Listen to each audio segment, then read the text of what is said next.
आप सभी का इस वीडियो में स्वागत है। आज हम यूपीएससी सीएससी एग्जामिनेशन के बारे में थोड़ा जानकारी लेंगे कि यूपीएससी क्या है और सीएससी क्या है। इसके बारे में आपको मैं बताऊंगा, ठीक है, और किस तरह से इसको प्रिपेयर कर सकते हैं।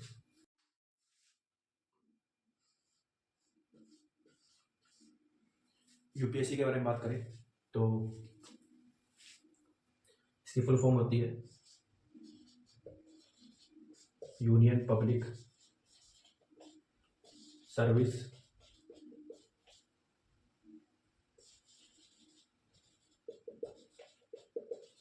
Commission. Union public service commission इसको कहते हैं, यूनियन पब्लिक सर्विस कमीशन। ये एक संस्था है जो कि department of personal and training की तरफ से जो है सर्विसेज, या जैसे हम कहते हैं कि आईएएस आईपीएस आईएफएस, उनका एग्ज़ाम कंडक्ट करवाती है। और सीएससी वो एग्ज़ाम है जिसके थ्रू ये सर्विसेज उपलब्ध करवाई जाती हैं। पर कुछ और एग्जामिनेशन भी हैं जो कि इसके अंतर्गत आते हैं, पर हम यहाँ पर सीएससी के बारे में ही चर्चा करेंगे। सीएससी का अर्थ है सिविल सर्विस एग्जामिनेशन, जो कि आपकी अखिल भारतीय सेवाओं के लिए होता है। अभी आगे बढ़ते हैं। आगे बढ़ने से पहले थोड़ा सा मैं आपको बता देता हूँ, ये वीडियो थोड़ा बेसिक से इंटरमीडिएट लेवल तक और इंटरमीडिएट लेवल से एडवांस लेवल तक होगी। If you are new in this channel, so please like this video and share to your friend as well. Follow, if you are watching this video on Facebook, then follow me on Facebook, and if you are watching this video on YouTube, then subscribe my channel. So let's move ahead. इतनी बात करने के बाद मैंने आपको बता दिया union public service commission ये एक संस्था है, कॉन्स्टिट्यूशनल बॉडी है जो कि एग्ज़ाम कंडक्ट करवाती है। उसमें एक exam particular civil service examination के बारे में मैं चर्चा करने जा रहा हूँ कि वो क्या होता है और उसके अंतर्गत कौन कौन सी नौकरियाँ हमें मिलती हैं और उसे क्रैक करने में कितना टाइम लगता है और क्या उसका सिलेबस है और किस तरह से तैयारी करें उसके लिए, और कौन कौन से सब्जेक्ट्स उसके अंदर आते हैं और उसके चरण कितने हैं, स्टेजेस कितनी हैं, how many stages it has. So we will discuss in upcoming hours. So let's move ahead. As you know, Union Public Service Commission, this is a constitutional body. अभी बात करते हैं इसके अंतर्गत आने वाले एक एग्जाम की जिसे कहते हैं सिविल सर्विस एग्जामिनेशन। ये पर्टिकुलर वीडियो उसी के हिसाब से मैं बना रहा हूँ, ठीक है। सीएससी, सिविल सर्विस एग्जामिनेशन क्या है, इसकी फुल फॉर्म क्या है? Civil service examination. Civil service examination ये एक एग्जाम है, एक टेस्ट है, कह सकते हैं कि एग्जाम है जो आपसे लिया जाता है, हर साल आता है, हर साल ये एग्जाम होता है। जनवरी के अंदर इसका नोटिफिकेशन निकलता है, नोटिस निकलता है, उसमें सब आपको दिया होता है, ठीक है, कि किस तरह से आपका सिलेक्शन होगा, क्या क्या स्टेप्स होंगे, सब कुछ उस नोटिस के अंदर दिया होता है जो आपका डाउट होता है, ठीक है। फिलहाल हम शुरू करते हैं आगे। आपको जैसे बता दिया यूपीएससी, नॉर्मल अगर कोई स्टूडेंट बोलता हुआ मिलेगा तो वो इसको ये कहेगा कि यूपीएससी का एग्ज़ाम दे रहा हूँ या मैं यूपीएससी कर रहा हूँ। या ये यूपीएससी कोई एग्ज़ाम नहीं होता, ये एक संस्था है जो एग्ज़ाम करवाती है। एग्ज़ाम होता है ये वाला सिविल सर्विस एग्जामिनेशन, जिसके थ्रू हम आईएएस आईपीएस आईएफएस जैसी सर्विसेज को जो है उसके लिए हम प्रिपेयर कर सकते हैं, ठीक है। आगे बढ़ते हैं। जो ये सिविल सर्विस एग्जामिनेशन है इसके 3 पार्ट हैं। कितने पार्ट हैं? आगे बढ़ते हैं थोड़ा। There are 3 types of, sorry, there are 3 steps of this examination. They are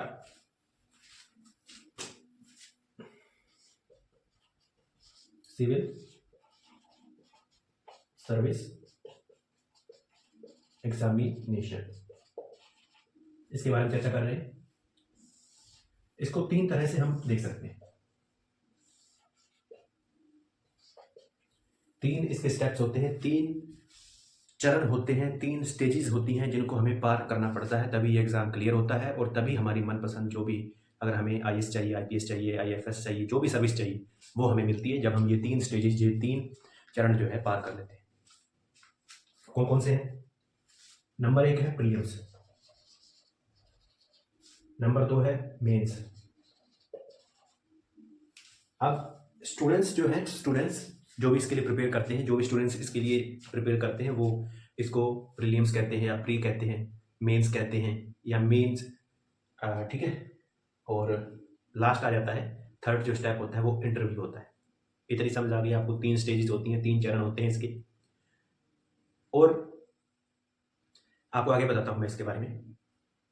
इसको प्रॉपर कहेंगे कि प्रिलिमिनरी एग्जामिनेशन यानी प्रारंभिक परीक्षा, हिंदी में कहते हैं प्रारंभिक परीक्षा। दूसरी मेन यानी मुख्य परीक्षा, इंटरव्यू यानी साक्षात्कार, ठीक है।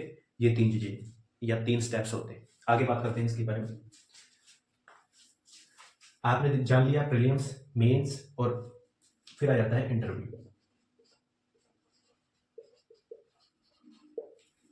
ठीक है। प्रीलिम्स, मेंस, इंटरव्यू, ये 3 स्टेप हो गए। अभी मैं इस वीडियो में सिर्फ और सिर्फ इसके बारे में बताऊंगा, क्योंकि मैं वीडियो को ज़्यादा लंबा नहीं करना चाहता। अभी मैं प्रीलिम्स के बारे में बताऊंगा, फिर इसके बाद एक और वीडियो आएगी उसमें मेंस के बारे में बताऊंगा, फिर उसके बाद एक वीडियो और आएगी उसके बारे में इंटरव्यू के बारे में बताऊंगा, ठीक है। फिर उसके बाद एक वीडियो और आएगी उसमें हम बात करेंगे इसके सब्जेक्ट्स के बारे में। ऐसे वीडियोस आती रहेंगी, आपको स्टेप बाय स्टेप 5 या 6 या 7, लगभग 7 से 10 मिनट के बीच में वीडियो आपको मिला करेगी ये वाली। इससे ज़्यादा लंबी वीडियो बनाऊंगा, ठीक है। बात करते हैं प्रीलिम्स की। प्रीलिम्स की बात करते हैं तो ये है प्रारंभिक परीक्षा।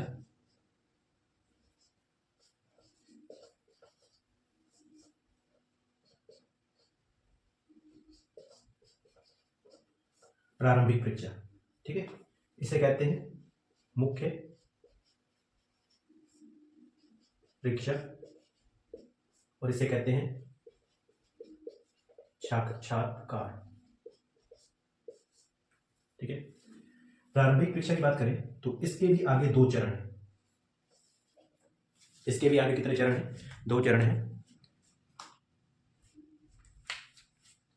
ठीक है। कितने चरण हैं? 2 चरण हैं। 2 चरण का मतलब 2 पेपर है, 2 पेपर देने होते हैं। जब भी आपकी प्रारंभिक परीक्षा होगी, प्रीलिम्स एग्जामिनेशन होगा, तो उसमें 2 चरण होंगे, 2 पेपर होंगे। नंबर 1 पेपर होगा आपका जीएस का, जनरल स्टडीज का होगा, और दूसरा पेपर आपका होगा सीसेट का। अब ये दोनों क्या होते हैं इसके बारे में हम विस्तार पूर्वक समझेंगे, ध्यान दीजिएगा।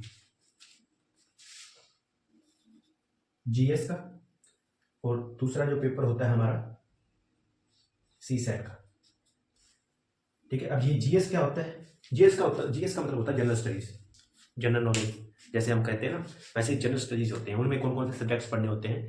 पॉलिटी, इकोनॉमिक्स, ज्योग्राफी, ठीक है, हिस्ट्री।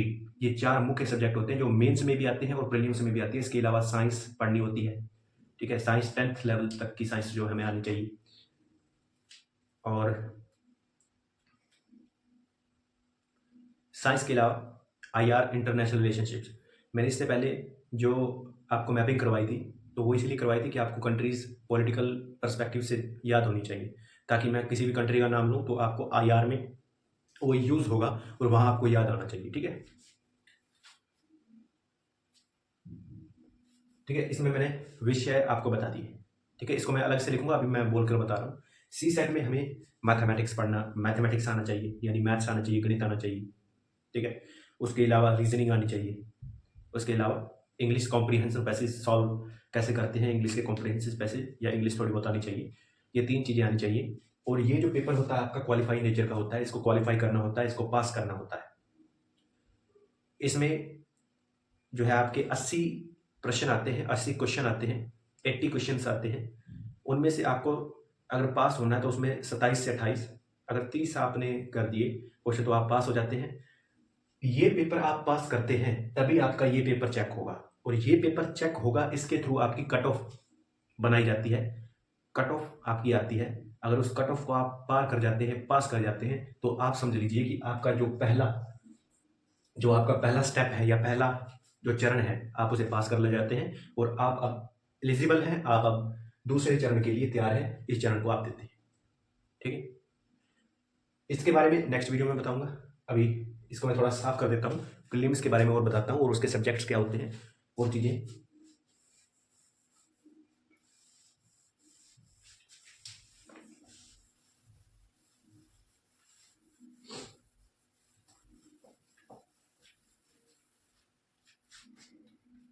ठीक है, और आगे बात करते हैं प्रीलिम्स के बारे में। प्रीलिम्स यानी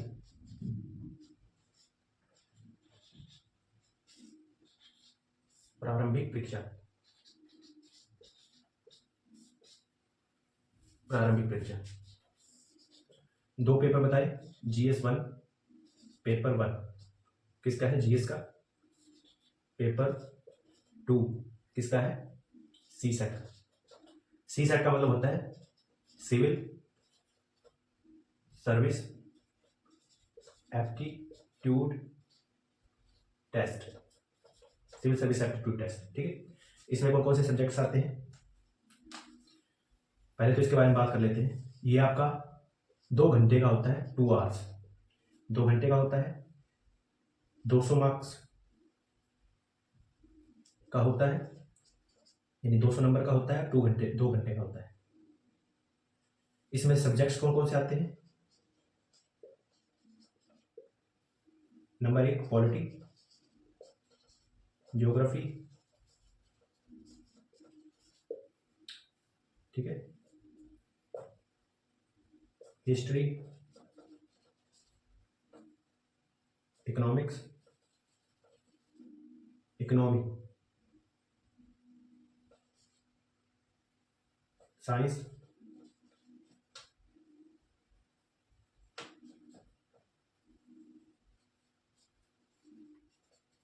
इंटरनेशनल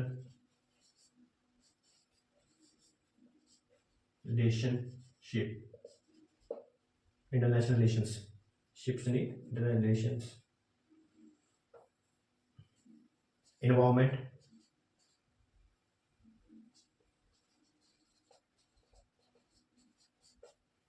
ठीक है। ये प्रीलिम्स के टॉपिक हैं जो आपको, सब्जेक्ट्स हैं जो आपको कवर करने होते हैं। ये जो 3 है ना, ये आपके जो करंट अफेयर्स होते हैं, करंट अफेयर उसके अकॉर्डिंग ये करवाया जाता है। इसकी बात करते हैं, CSET की बात करते हैं। तो इसमें math, English comprehension,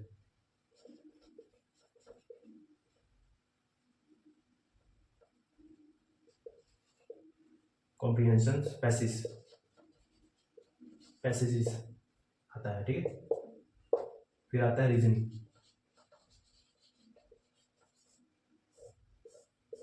main question जो है इसमें से आते हैं, ये भी 2 घंटे का होता है, 2 आवर्स का होता है, 200 मार्क्स का होता है। इसमें क्वेश्चंस कितने होते हैं, इसमें 100 क्वेश्चन होते हैं, 100 यानी 100 क्वेश्चन होते हैं, पर इसमें क्या होते हैं, 80 क्वेश्चन होते हैं, ठीक है। और एक क्वेश्चन यहां पे 2 मार्क्स का होता है, एक question 1 question is equal to 2 marks, और यहां पे एक question 1 question is equal to 2.5 marks. ये जो पेपर होता है, ये वाला, ये जो पेपर होता है ये क्वालिफाइंग नेचर का होता है, यानी इसको पास करना होता है। कितने नंबर चाहिए, कितना स्कोर चाहिए हमें, इसमें 33% चाहिए, 33%। अब हम 200 का 200 का अगर 33% निकाले तो गुना बटे में 100 आ जाएगा, जो कि 2 जीरो से 2 जीरो कट जाएंगे, 33 गुना 66, यानी आपको 200 में से कितने नंबर चाहिए, 66 मार्क्स चाहिए। अगर आप 200 में से 66 मार्क्स ला लेते हैं ले आते हैं तो आपका जो है ये पेपर पास हो जाता है। अब 66 चाहिए तो कितने क्वेश्चन सही करने पड़ेंगे?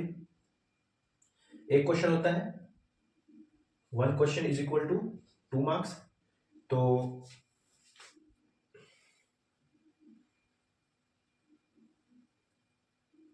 25 गुना 50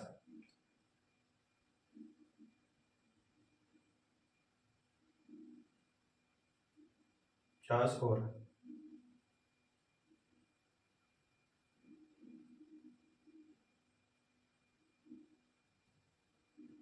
33 क्वेश्चन, ठीक है। 33 क्वेश्चन अगर आप सही करेंगे तो आपका देखिए 2 मार्क्स का होता है, तो 33 क्वेश्चन आपके हो जाएंगे। 2 गुणा 33 आ जाएगा, 2 3 6 2 3 6 66। 33 क्वेश्चन आ गए आपके, 33 क्वेश्चन होने चाहिए, ठीक है।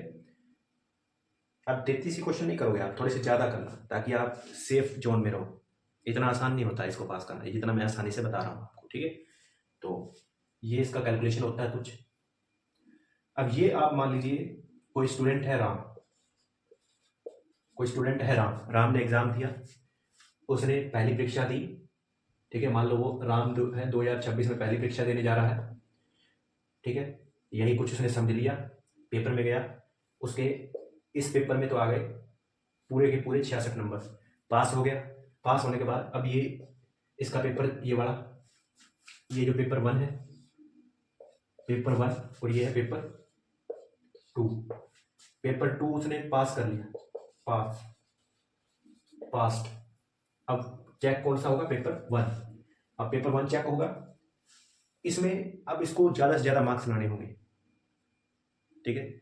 इसमें कैटेगरी वाइज भी होता है, जनरल का अलग होता है, ईडब्ल्यूएस का अलग होता है, ओबीसी का अलग होता है, एससी का अलग होता है, एसटी का अलग होता है, पीडब्ल्यूडीज का अलग होता है। ये जो कैटेगरी क्या होती है उसको मैं अलग वीडियो बनाकर आपको समझा दूंगा, पर इस वीडियो में बस इतना समझिए कि कट ऑफ अलग अलग निकलती है। जैसे मान लीजिए मैं यहाँ समझा देता हूँ, कोई स्टूडेंट है जनरल में, कोई स्टूडेंट है ईडब्ल्यूएस में, कोई स्टूडेंट है एससी में, कोई स्टूडेंट है एसटी में, कोई स्टूडेंट है पीडब्ल्यूडी में, ठीक है। तो इनके अलग कट ऑफ निकलती है। जैसे 2026 में मान लीजिए कट ऑफ निकली 80% या 85%, और अब ईडब्ल्यूएस की थोड़ी सी कम निकलेगी, ईडब्ल्यूएस की निकल सकती है 83% या फिर 80%, ठीक है। एससी की निकल सकती है 80% या फिर ऐसे हो सकता है कि 79, 78 to 80, इसके बीच में कहीं निकल सकती है। हल्का फुल्का ही फर्क होता है, ज़्यादा फर्क नहीं होता कट ऑफ में। इसकी कह सकते हैं कि 75%, पीडब्ल्यूडी की मान सकते हैं 50%, ठीक है। इस तरह से कट ऑफ हर कैटेगरी की अलग अलग निकलती है। मान लो मैं एससी कैटेगरी का हूँ, तो इस दिन 2026 में मैंने एग्जाम दिया, ठीक है। तो मैं देखूंगा कि मेरे को कितने नंबर चाहिए, 78 या 80 के बीच में कुछ नंबर चाहिए। मान लो मैं एससी कैटेगरी का हूँ, मेरे नंबर आ गए 85, तो मैं पेपर को पास कर चुका हूँ। अब मैं दूसरा पेपर दूंगा, मेंस एग्जामिनेशन, ठीक है। मान लो राम है, राम यहाँ तो पास हो गया, पर ये इसकी कैटेगरी क्या है? जनरल है, और इसके नंबर कितने आए? 75। इस पेपर में राम जो है 75 स्कोर कर रहा है। अब देखने को तो कह देंगे कि 75% जो है बड़ा बच्चा पास है, पर अब इसकी कैटेगरी देखी जाएगी। अब ये तो जनरल कैटेगरी का है, पर 75% किसको चाहिए? एसटी वाले को 75 मार्क्स किसको चाहिए? एसटी वाले को, जो स्टूडेंट होगा उसको। पर ये तो जनरल का है, जनरल वाले को कितने चाहिए? 85% स्कोर होना चाहिए। इसका मतलब राम क्या है? फेल हो गया। मान लो राम के 90 नंबर आए होते, 90। अब जनरल कैटेगरी है, तो इसमें 85 चाहिए, राम के आए 90, तो पास हो गया। तो यही प्रीलिम्स का खेल होता है। नेक्स्ट वीडियो में हम मेंस एग्जामिनेशन के बारे में चर्चा करेंगे। आज के लिए बस इतना ही। जय हिंद, जय भारत।